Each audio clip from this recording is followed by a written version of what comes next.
لوگ یہ کہتے ہیں کہ ریحان آدمی جہازوں میں گھوم رہا ہے، بڑا پیسہ ہوگا اس کے پاس. بھائی مسئلہ یہ ہے، جو مجھے بلا رہا ہے اگر اس نے ٹیکسی کا کرایہ دے دیا ہے تو اس کے علاوہ 50,000 سے زیادہ نوحے لکھنے والا، 10,000 سے زیادہ منقبت لکھنے والا، 5,000 سے زیادہ سلام لکھنے والا، وہ اس کے لیے ندیم سرور، حسن صادق، رضا عباس زیدی اور رضوان زیدی، فلاں فلاں فلاں فلاں، یا گلی کا کوئی بچہ غازی عباس کے علم پر ہاتھ رکھ کے کہہ دے کہ ریحان آدمی نے کسی سے 2 پیسے لیے. 50,000 نوحوں کا آپ نے کبھی کچھ نہیں لیا. میں کہہ تو رہا ہوں کہ غازی عباس کے علم پر ہاتھ رکھ کے کہہ دو کسی کو بھی. اور وہ بات دیگرے ہے کہ کسی نے سالگرہ میں، شادی بیاہ میں کوئی لفافہ دے دیا ہو، اس سے میں انکاری نہیں ہوں. یا میرے لفافے پر نیاز حسین لکھ کر کسی نے 10 روپے دے دیے ہوں تو اس کا انکاری ہوں نہیں میں، میرے سر پہ ہے وہ نیاز حسین. اس سے ہٹ کے آپ سے پھر کہہ رہا ہوں، کسی نے شادی بیاہ سالگرہ میں اگر انویلپ دے دیا ہو تو شاید میں نے بھی کچھ کیا ہوگا. ندیم سرور جیسے آدمی نے جب ان کی شادی ہو رہی تھی تو انہوں نے کہا ایک دن کہ یار میری شادی میں ریحان آدمی نے 4,000 روپے دیے تھے. انہوں نے بھی میرے بچوں کی شادی بیاہ میں، بے شک وہ زمانہ جس زمانے میں نے 4,000 دیے تھے، آج کے دور میں وہ 4,000 4 لاکھ کے برابر ہوں گے. ندیم سرور نے بالکل میرے بچے کی شادی میں لفافہ دیا اور اس میں لاکھ روپے دیے. ٹھیک. میں کہہ رہا ہوں، میں جھوٹ نہیں بول رہا ہوں، لیکن میں نے اپنی اوقات کے مطابق، میں تو یار دن میں 4 نوکریاں کر کے بھی کسی کے آگے میں نے ہاتھ نہیں پھیلایا. پوری قوم کہہ رہی ہے مجھے کہ آپ سرمایہ ہیں، آپ اثاثہ ہیں. کوئی دیکھنے نہیں آتا کہ کس آدمی کے گھر میں آٹا ہے یا نہیں ہے، اس کے بچوں کے اسکول کی فیس دے دی گئی یا نہیں. اتنی بڑی قوم ہے، ان کے ہاتھوں پر قرآن رکھ کے غازی کا علم دے کے پوچھو یار ریحان آدمی نے کبھی کسی سے لکھنے کا پیسہ لیا ہے؟ یہ تو نوحہ ہے، یہ تو منقبت ہے. ابا کا انتقال ہو گیا ہے، قبر کے کتبے کے لیے 4 شعر چاہیے. اماں مر گئی ہیں، ان کی قبر کے لیے 4 شعر چاہیے.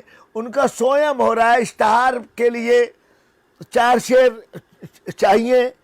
یہاں سے لے کے افریقہ تک آدھے آدھے قبرستان میرے اشعار سے بھرے ہوئے.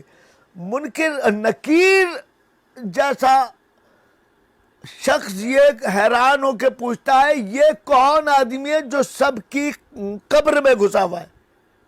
میں شکوہ نہیں کر رہا ہوں، لیکن اپنے رب سے حق رکھتا ہوں، اپنے مولا سے شکایت کرنے کا حق تو رکھتا ہوں نا. میں اپنے باپ سے اگر شکایت نہ کروں گا تو پھر کس سے کروں گا؟ ممتاز قادری، گورنر کا قاتل، حکومت پاکستان نے اس کو پھانسی کی سزا دی. اس کی قوم نے پہلے تو اس کو پورے پاکستان میں پینا فلیکس بینر لگا لگا کے اس کو شہید ڈکلیئر کروا لیا. اس کی جنازے میں 22 کروڑ روپیہ اکٹھا ہو گیا. اللہ مجھے معاف کرے، میں شکوہ نہیں ہے میرا یہ، لیکن ریحان اعظمی کو کوئی ویل چیئر دینے والا نہیں ہے. یہ اس لیے کہہ رہا ہوں بات کہ شاید باہر ملکوں کے لوگ یہ سمجھتے ہوں کہ ریحان اعظمی یار اتنا بڑا آدمی ہوگا. میں ٹی وی پہ کام کرتا تھا, میری قوم کے علماء نے, لوگوں نے میری زندگی عذاب کر دی. کیا میاں گانے لکھ رہے ہیں اور نوحے بھی لکھ رہے ہیں, امام زمانہ کو کیا منہ دکھائیں گے. مجھے اٹھتے بیٹھتے تانے دے دے کے میں نے ٹی وی چھوڑ دیا. تو پھر کوئی خمس خور دیکھنے نہیں آیا کہ اس کے گھر میں اب جب نے جاب چھوڑ دی تو اب کیسے چل رہا ہوگا اس کا گھر. میری وائف سن 2009 سے 2017 تک اسپتال میں کینسر کے مرض میں پڑی رہی. پوچھیں پوری قوم سے, سوائے الذوالفقار کے نقی یا ایک آدھ اور آدمی ہے جنہوں نے مجھے یہ کہہ کے قسم دی ہوئی ہے کہ نام مت لیجیے گا. وہ بھی اتنے کوئی لاکھوں نہیں, کروڑوں نہیں. ضیاء الدین ہاسپٹل میں سن 2009 سے ایک انجیکشن جہاں 15,000 سے کم کا نہیں تھا, سن 2009 سے اور 2017 تک. اور پھر میرا بچہ سلمان اعظمی 17 دن میں صرف وینٹیلیٹر کے 17 لاکھ روپے آغا خان, جائیں پوچھیں آغا خان کے ریکارڈ سے, یہ خالی وینٹ کے. اور اس کے بعد گھر کی کوئی قیمتی چیز رہ نہیں گئی, سب بک گئی, اس لیے کہ کسی کے آگے میں نے ہاتھ نہیں پھیلایا.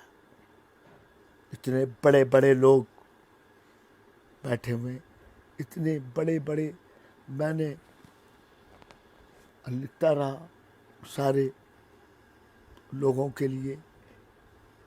صرف میں کہتا ہوں کہ پوری دنیا سے ایک آدمی لے آئیے, کیونکہ آپ کا تو کام ہے, اب آپ کیمرہ لے کے ٹہل رہے ہیں, ہر جگہ لوگوں سے بات کر رہے ہیں, ان سے یہ سوال ضرور کیجئے گا, یار یہ ریحان اعظمی,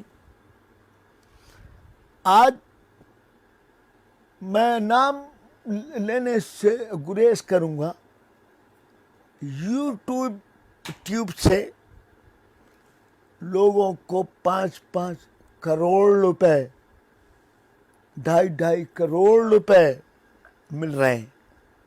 ان سے پوچھئے کہ آپ مولا کو حاضر ناظر جان کے بتائیے کہ اتنے پیسے مل رہے ہیں یا نہیں, اور اس میں سے آپ نے ریحان اعظمی کو کبھی دینے کی کوشش کی, جبکہ اس نے تو ہمیشہ کہا نہیں چاہیے مجھے. یہ یوٹیوب پہ آپ کے لکھے ہوئے نوحے اپلوڈ کرتے ہیں, اس سے جو رائلٹی ملتی ہے آپ کو کچھ نہیں ملا اس کا؟ مولا کی قسم کھا کے کہہ رہا ہوں, ایک سنگل ٹیڈی پیسہ میرے لیے حرام ہے. ریحان بھائی وہ بھی بتائیے گا کہ آپ گزشتہ دنوں کینیڈا گئے تھے, وہاں بڑا شدید بیمار پڑ گئے تھے, ہاسپٹل کا بل اتنا تھا کہ آپ نہیں پے کر سکتے تھے, کیا گزری آپ؟ ہاں, وہ یہ ہے کہ مجھے ایک صاحب نے یہ طریقہ سمجھا دیا تھا. جب میں جاتا ہوں کہیں بیرون ملک سفر پر, تو ایئر لائن سے انشورنس کراتا ہوں, $150 کی, $200 کی, وہ میرے کام آتی ہے. وہاں آپ ہاسپٹل میں تھے, بڑا آپ کی بیماری ہوئی اور بڑی سیریس بیماری تھی, ڈاکٹر نے کہہ دیا تھا کہ 85% ڈیتھ ہے آپ کی. ڈاکٹرز نے بڑی بات کہہ دی تھی, اور آپ کو مولا نے پھر ایک دفعہ صحت دی, زندگی دی. میں نے کبھی اس چیز کا پیسہ لیا ہی نہیں. لوگ دینا بھی چاہتے ہیں, یہ نہیں ہے. میں نے کہا دیکھیے آپ مجھے وہاں سے لندن سے ایک صاحب آئے, وہ لیڈک ان کی بچی نوحہ پڑھتی ہے, تو وہ آئے میرے پاس, انہوں نے نوحہ لکھوایا اور اس کے بعد انہوں نے مجھے کچھ لفافہ دینا چاہا پاؤنڈس میں. میں نے کہا لیڈک صاحب یہ پیسے اگر آپ مجھ سے نوحہ لکھوانے سے پہلے دے دیتے تو شاید میں وصول کر لے لیتا. اب میں نے نوحہ لکھنے کے بعد یہ ہدیہ ہو جائے گا اور میں اتنا سستا نہیں بیچوں گا ذکر حسین. کیا خوبصورت بات کہی آپ نے. جی میں کہا میں اتنا سستا, اچھا تو میرے پاس تو یہاں رش لگا ہوتا ہے, میں میرے گواہ بیٹھے ہوئے ہیں یہاں, ان کو غازی عباس کی واسطہ دے کے, مولا کائنات کا واسطہ دے کے, جناب سیدہ کا واسطہ دے کے پوچھئے کہ اس آدمی نے کسی سے پیسہ لیا ہے. لوگ اکثر سگریٹ, جب میں پیتا تھا, اب تو نہیں پیتا, سگریٹ لے کے آ جاتے تھے فلانا, میں کہتے تھے یہ اٹھاؤ اور آئندہ اگر یہ کیا تو میرے پاس آنا نہیں. میں اتنا سستا نہیں بیچوں گا یار ایک پیکٹ پہ. اور جب تم خود کہتے ہو کہ یہ زہر ہے تو بابا یہ زہر تم کیوں لے کے آتے ہو میرے لیے کوئی بادام پستے فلانا لے کے آیا کرو, اور یہ سارے سال ہی یہ محبت کیوں نہیں ہوتی. ریحان بھائی اتنے مشکل حالات ہیں اور بظاہر ایسا لگتا ہے کہ آپ کے پاس کوئی ایک مسلسل انکم سورس بھی نہیں ہے. جی گھر کیسے چل رہا ہے؟ گھر اب یا تو اس بات کو مان لیجیے آپ کہ میرا مولا اپنے اوپر ادھار نہیں رکھتا, یا کہہ دیں کہ یہ جھوٹ ہے. میں اب اس کے آگے کیا کہوں.